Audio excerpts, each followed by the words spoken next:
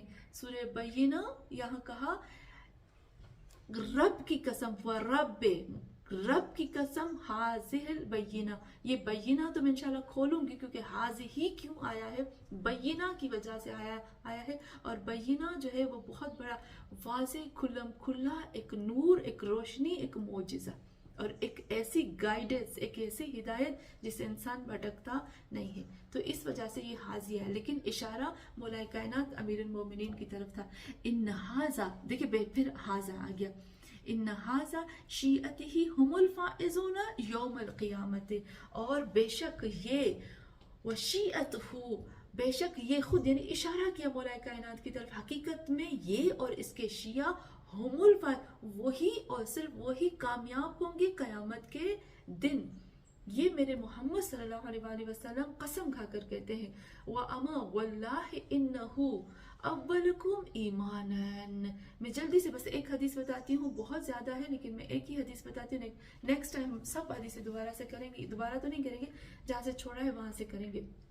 پھر میرے محمد صلی اللہ علیہ وآلہ وسلم یہ حدیث پڑھتے ہیں وَأَمَا وَاللَّهِ إِنَّهُ أَوَّلُكُمْ إِيمَانًا بِاللَّهِ وَأَقْوَمَكُمْ بِأَمْرِ اللَّهِ وَأَوْفَاكُمْ بِعَهْدِ اللَّهِ وَأَقْزَاكُمْ بِحُكْمِ اللَّهِ وَأَقْسَمَكُمْ بِالسَّوِيَّةِ وَأَعْدَلَكُمْ فِي الرَّعِيَّةِ وَأَعْظَمَكُمْ عِنْدَ اللَّهِ مَزِيئًا. قال جابر فأنزل الله ان الذین آمنوا وعملوا الصالحات اولئک هم الخیر البریہ فکان علی اذا اقبل قال اصحاب محمد صلی اللہ علیہ وآلہ وسلم قد اتاکم خیر البریہ بعد رسول اللہ. اب اس کا میں ترجمہ کرتی ہوں. یہاں پر پھر فرماتے ہیں اور اما یعنی تفسیر بتاتے ہیں. اما آگے جس کو ہم کہتے ہیں نا ابھی اور اس کی اور خاص تفسیر آتی ہے. فرماتے ہیں کہ واللہ اللہ کی قسم خدا کی قسم وہ تم سب میں سے پہلے خدا پر ایمان لایا اور وہ اس نے قیام کیا اور تم سب سے پہلے وہ اللہ کا فرما بردار ہے اور اس نے اللہ کے عہد کی وفا کی ہے اور سب سے زیادہ اللہ کے حکم کو انجام دیا ہے اور اس نے سب سے زیادہ قضاوت کی ہے اور اللہ کے حکم کو بہت زیادہ پھیلایا ہے اور اس نے برابری کی ہے اور بیت المال کو صحیح انداز میں تقسیم کیا ہے اور وہ سب سے زیادہ مساوات رکھنے والا ہے، وہ سب سے زیادہ عدالت رکھتا ہے، وہ سب کی رعایت کرتا ہے، وہ سب کا خیال رکھتا ہے اور وہ سب سے بڑھ کر ہے. اس کا مقام اللہ کی طرف بہت بلند ہے.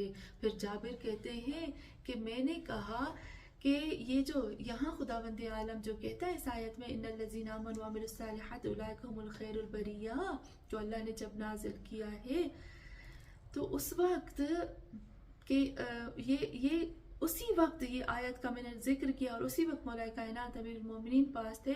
تو یہاں پر وہاں پر جتنے بھی اصحاب موجود تھے ان سب نے کہا، سب نے مل کر کہا قد یہاں فرماتے ہیں قال اصحاب محمد قد اتاکم خیر البریہ بعد رسول اللہ. سب نے کہا کہ محمد صلی اللہ علیہ وآلہ وسلم کے بعد جو خیر البریہ ہے وہ علی ہے. تو دیکھا آپ نے یہ تھوڑی سی فضیلت ہے. ابھی میں انشاءاللہ اس فضیلت کو اور بیان کروں گی خیر البریہ کے اندر جو احادیث اہل تصنع بھائیوں سے آتی ہے اور اہل تشیع بھائیوں سے آتی ہے. یہاں تک مجھے نہیں پتا تھا کہ آج میں سورہ بینہ کو چوز کروں گی اور اس میں مولا کائنات امیر المومنین علی علیہ السلام کا بھی ذکر آ جائے گا. تو آپ کو ایک چیز ذہن میں ضرور رکھنی ہے. وہ کون سی چیز ہے جو ہمیں ضرور ذہن میں رکھنی ہے؟ اول سے لے کر آخر تک ہم نے جتنی بھی سورہ بینہ کو شروع کیا وہ سورہ بینہ اول سے آخر تک اس میں ہم یہی کریں گے. بینہ مینس علی. مشرکین اہل کتاب پھر بینہ ان سب کے ساتھ کیا منفقین یہ فقہ کا پھر کہاں سے آ گیا. یہ ساری چیزوں کو ہم نے دماغ میں ضرور رکھنا ہے اور پھر اس کو کمپلیٹ کرنا ہے. وصلی اللہ علی محمد وعلی آلہ طیبین الطاہرین. یا اللہ رجب کا مہینہ شروع ہو گیا، پھر شعبان اور پھر فوراً رمضان. ہمیں نہیں پتا، زندگی بہت تیزی کے ساتھ جاتی ہے. اے اللہ تم نے ابھی تک ہمیں قرآن اور اہل بیت پہ ثابت قدم رکھا ہے. خدایا گناہ ہو جاتے، غلطیاں ہو جاتی، کرتے نہیں ہو جاتی. تو اے اللہ آگے بھی ہم سب کو اس قرآن اور اہل بیت پہ ثابت قدم رکھ اور اے اللہ ہمارے معاملے آخر زمان کا ظہور جلد از جلد کرنا.